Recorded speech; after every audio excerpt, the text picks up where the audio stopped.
বছরগুলোতে প্রায় ৯৩,০০০ কোটি টাকা আমাদের দেশের সম্পদের নষ্ট হয়েছে এবং প্রতি বছর ৫০০ কোটি টাকা আমাদের ক্ষতি হচ্ছে ফারাক্কার প্রভাবে।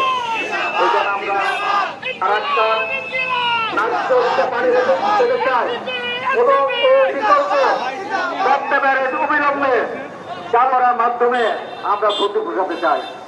আসুন আমরা আগামী দিনে এই স্বৈরাচারকে আমরা প্রতিহত করার জন্য শপথবদ্ধ হই। আসসালামু আলাইকুম ওয়া রাহমাতুল্লাহি ওয়া বারাকাতুহু।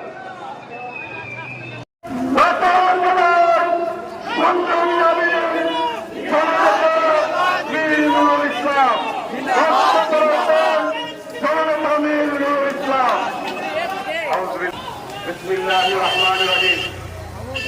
গণভোটের রায় বাস্তবায়ন, জনদুর্ভোগ বৃদ্ধির প্রতিবাদে এবং পদ্মার পানির ন্যায্য হিস্যার দাবিতে 11 দিনের জোট কর্তৃক আয়োজিত এই সমাবেশে বিভাগীয় সমাবেশে সম্মানিত সভাপতি উত্তর জনপদে মৌলানা রফিকুল ইসলাম খান এমপি,